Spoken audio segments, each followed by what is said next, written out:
ஆலமரத்துல விளையாட்டு, அணிலே அணிலே கைதட்டு, குக்கு குக்கு குயில பாட்டு, கொஞ்சம் கிளியே தலையாட்டு, குட்டிக்கரணம் வாலாட்டு, குள்ள நரியே தாலாட்டு, சின்ன முயலே மேளங்கொட்டு, சிங்கக்குட்டி தாளம் தட்டு.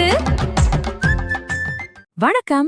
நம்ம எல்லாருக்கும் சின்ன வயசுல கேட்ட பாட்டுன்னு சொன்னா மனசுக்குள்ள ஒரு தனிப்பட்ட ஞாபகம் வரும் இல்லையா? அப்படிப்பட்ட ரொம்ப அழகான அதே சமயம் அர்த்தமுள்ள ஒரு குழந்தை பாடலை தான் இன்னைக்கு நாம கொஞ்சம் ஆழமா பார்க்க போறோம். அதாவது ஆலமரத்துல நடக்கிற ஒரு செம்ம ஜாலியான விளையாட்டு. சரி, வாங்க ஆரம்பிக்கலாம். முதல்ல இந்த முழு படத்தையும் ஒரு தடவை பாருங்க. இது சும்மா ஒரு டிராயிங் இல்ல, இதுவே ஒரு தனி உலகம். எவ்வளவு உயிரோட்டமா இருக்கு பாத்தீங்களா அந்த ஆலமரம். அதுல இருக்கிற ஒவ்வொரு குட்டி ஜீவனும் நமக்கு ஒரு கதை சொல்லுது. நம்மளோட இன்னைக்கு முழு பேச்சும் இந்த மரத்தை சுத்தி தான் இருக்க போகுது. சரி, சும்மா யோசிச்சு பாருங்க. ஒரு ஆலமரம் ஒரு பெரிய பார்ட்டி கொடுத்தா எப்படி இருக்கும்? என்னெல்லாம் நடக்கும்? யாரெல்லாம் அந்த பார்ட்டிக்கு வருவாங்க? வாங்க இந்த சுவாரஸ்யமான கதைக்குள்ள நாமளும் போலாம். ஒவ்வொரு கெஸ்டா மீட் பண்ண ரெடியா இருங்க. ஓகே, முதல்ல ஒரு விஷயம் புரிஞ்சுக்கணும். நம்ம கலாச்சாரத்துல ஆலமரம்னா அது சும்மா ஒரு மரம் கிடையாது. அது ஒரு கம்யூனிட்டி சென்டர் மாதிரி. ஊர் மக்கள் ஒன்னா கூடி பேசுற, ரிலாக்ஸ் பண்ற, கொண்டாடுற ஒரு முக்கியமான இடம். சரி, நம்ம பார்ட்டிக்கு ஃபர்ஸ்ட் கெஸ்ட் வந்துட்டாரு போல. ஆலமரத்துல விளையாட்டு, அணிலே அணிலே கைத்தட்டு. ஆஹா, இந்த வரிகளை கேட்கும் போதே ஒரு ரிதம் வருதில்ல? ஒருத்தர் கூப்பிட இன்னொருத்தர் பதில் சொல்ற மாதிரி ரொம்ப அழகா இருக்கு. அப்போ இந்த முதல் 2 வரிகள் என்ன சொல்லுது? அந்த சுறுசுறுப்பான அணில கூப்பிட்டு விளையாட்டுல வந்து ஜாயின் பண்ணிக்கோன்னு அன்பா சொல்லுது. இந்த சூப்பரான வெல்கம்க்கு அணில் என்ன பண்ணுது தெரியுமா? கை தட்டுது.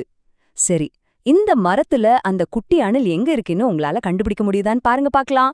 சரி, அணில் வந்தாச்சு. அடுத்து என்ன? இந்த பாட்டோட அடுத்த கட்டத்துல ஒவ்வொரு விலங்கா வர ஆரம்பிக்குது. வந்து தனக்கு தெரிஞ்ச ஒரு சத்தத்தை கொடுக்குது. எல்லாம் ஒன்னா சேரும்போது அங்க ஒரு நேச்சுரல் ஆர்கெஸ்ட்ராவே உருவாகுது. குக்கு குக்கு குயில் பாட்டு, கொஞ்சம் கிளியே தலையாட்டு. வாவ்! குயிலோட அந்த ஸ்வீட் சாங், அதுக்கேத்த மாதிரி கிளி மெதுவா தலையசைக்கிறதும் மொத்தம் மியூசிக்கும் ஒரு உயிர் வந்த மாதிரி இருக்குல்ல? நமக்கு தெரியும்ல, குயில்னாலே அதோடைய இனிமையான குரல் தான். அந்த குக்கு குக்கு சத்தங்கிறது வெறும் சத்தம் கிடையாது, அதுவே ஒரு மியூசிக் தான். இப்போ அந்த மியூசிக்கும் நம்ம ஆர்கெஸ்ட்ரால சேர்ந்துருச்சு. இங்க ஒரு இன்ட்ரெஸ்டிங்கான விஷயத்த கவனிச்சிங்களா? ஒவ்வொரு ஆக்ஷனும் எப்படி ஒன்னோட ஒன்னு கனெக்ட் ஆகுதுன்னு பாருங்க. முதல்ல அணில் கை தட்டுச்சு, இப்போ கிளி தலையாட்டுது. கொஞ்சம் கொஞ்சமா ஒரு பீட் ஃபார்ம் ஆகுது பாருங்க. குட்டி குரங்கே வாலாட்டு, குள்ள நரியே தாலாட்டு. ஆஹா, பாட்டி இன்னும் பெருசாகுது. புது புது அனிமல்ஸ் எல்லாம் ஜாயின் பண்ணுது. பாடலோட ஸ்பீடும் இப்ப கொஞ்சம் ஏறுது. அந்த படத்துல குறும்பு பண்ற குரங்க பாருங்க. அது வாலாட்டுறது இந்த சீனுக்கு ஒரு தனி விஷுவல் ரிதம் கொடுக்குது இல்லையா? பொதுவா நரின்னா ஒரு தந்திரமான விலங்குன்னு தான் நமக்கு தெரியும். ஆனா இங்க பாருங்க, அதையும் ஒரு மென்மையான தாளாட்டு பாடச் சொல்லி கூப்பிடுறாங்க. இதுலேருந்து என்ன புரியுது? இந்த பார்ட்டில எல்லாருக்கும் இடம் இருக்கு. ஒவ்வொருத்தரோட தனிப்பட்ட திறமைக்கும் இங்க ஒரு மரியாதை இருக்கு. சின்ன முயலே மேளங்கொட்டு, சிங்கக்குட்டிய தாளந்தட்டு. வாவ்! இப்ப நம்ம ஆர்கெஸ்ட்ராமோட பொக்கஷன் செக்ஷனே உள்ள வந்துருச்சு. இன்னும் கொஞ்சம் எனர்ஜியா இருக்குல்ல? இப்ப பாருங்க நம்ம பேண்ட் எப்படி முழுமையடையுதுன்னு. குட்டி முயல் வந்து ட்ரம்ஸ் வாசிக்கிற மாதிரி மேளங்கொட்டி ஒரு டிரைவிங் பீட்டை கொடுக்குது. அடுத்து சிங்கக்குட்டி, அதாவது சிங்கத்தோட குட்டி வந்து தாளம் போடுது. இது ரொம்ப முக்கியமான விஷயம். எவ்வளோ பவர்ஃபுல்லான விலங்கா இருந்தாலும் இந்த மாதிரி சிம்பிளான சந்தோஷங்கள்லாம் அவங்களும் ஒரு பார்ட்டா இருக்க முடியும்னு இது காட்டுது. ஓகே, இப்போ இந்த கொண்டாட்டத்தோட கிராண்ட் ஃபினாலேக்கு போலாமா? தனித்தனியா இருந்த சத்தம், ஆட்டமெல்லாம் இப்போ ஒன்னா சேர்ந்து ஒரு பெரிய செலிப்ரேஷனா மாறப்போகுது. எல்லாரும் தான் ஆடிக்கிட்டு ஏலே எல்லோ பாடிக்கிட்டு. ஆஹா, இந்த வரிகள்ல இருக்கிற அந்த சந்தோஷத்தை ஃபீல் பண்ண முடியுதா? எல்லாரும் ஒன்னா சேர்ந்து ஆடுறாங்க, பாடுறாங்க. ஜஸ்ட் இமேஜின் பண்ணி பாருங்க. அதென்ன ஏலேலேலோ? அது வந்து நம்ம நாட்டுப்புற பாடல்கள்ல வர்ற ஒரு சந்தோஷமான கோஷம். எப்படி நம்ம லலலான்னு பாடுறோமோ அந்த மாதிரி. இது எல்லாரோட கலெக்டிவ் ஹாப்பினஸை காட்டுது. சோ கடைசியா பாருங்க, இது வெறும் பாட்டு வரிகள் இல்ல, இது ஒரு ஃபைனல் இன்விடேஷன். எல்லாரையும் கூப்பிடுறாங்க, வாங்க எல்லாரும் ஒன்னா சேருங்க, ஓடி வாங்க, துள்ளி குதிச்சு இந்த சந்தோஷத்துல நீங்களும் கலந்துக்குங்கன்னு சொல்றாங்க. சரி, இதுவரைக்கும் இந்த பாட்டுல என்ன நடக்குதுன்னு பார்த்தோம்.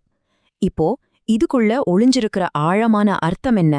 இதிலேருந்து நாம என்ன கத்துக்கலான்னு கொஞ்சம் யோசிச்சு பார்க்கலாம் வாங்க. முக்கியமா இது எதை பத்தி எல்லாம் பேசுதுன்னு பாப்போம். முதல்ல இது கம்யூனிட்டியோட சந்தோஷத்தை பத்தி சொல்லுது. சின்ன அணில் கைத்தட்டினாலும் சரி, சிங்கக்குட்டி தாழம் போட்டாலும் சரி, ஒவ்வொருத்தருக்கும் இதுல ஒரு பங்கு இருக்கு. யாருமே இங்க பெருசு சிறுசு இல்ல. ரெண்டாவதா, இயற்கையோட நம்ம எவ்ளோ இணக்கமா வாழணும்னு காட்டுது. அந்த ஆலமரம் தான் இந்த மொத்த கொண்டாட்டத்துக்கும் ஆதாரம். அப்புறம் விளையாட்டுல இருக்கிற சக்தி, சிம்பிளான சந்தோஷம், எல்லாருக்கும் புரியுற ஒரு மொழிதானே. கடைசியா எல்லாரையும் உள்ளடக்கிற ஒரு கொண்டாட்டம் இது. அணில்ல இருந்து சிங்கம் வரைக்கும் எல்லாரையும் வாங்கன்னு கூப்பிடுறாங்க. பாத்தீங்களா, பார்க்க சிம்பிளான குழந்தை பாட்டு மாதிரி இருந்தாலும் இதுக்குள்ள எவ்ளோ பெரிய விஷயங்கள் ஒளிஞ்சிருக்கு. உண்மையில இந்த மாதிரி சிம்பிளான பாடல்கள், சின்ன சின்ன கதைகள் தான் நம்ம கலாச்சாரத்தையும் ஒற்றுமை, இணக்கம் மாதிரியான நல்ல விஷயங்களையும் அடுத்தடுத்த தலைமுறைக்கு அழகா கொண்டு போய் சேர்க்குது. சரி, இந்த அலசல முடிக்கிறதுக்கு முன்னாடி உங்ககிட்ட ஒரு கேள்வி. உங்க சின்ன வயசுல நீங்க கேட்ட இல்ல நான் பாடின எந்த பாட்டு உங்களுக்கு மறக்க முடியாத ஒரு வாழ்க்கை பாடத்தை கத்துக் கொடுத்திருக்குன்னு நினைக்கிறீங்க? சும்மா யோசிச்சு பாருங்களேன்.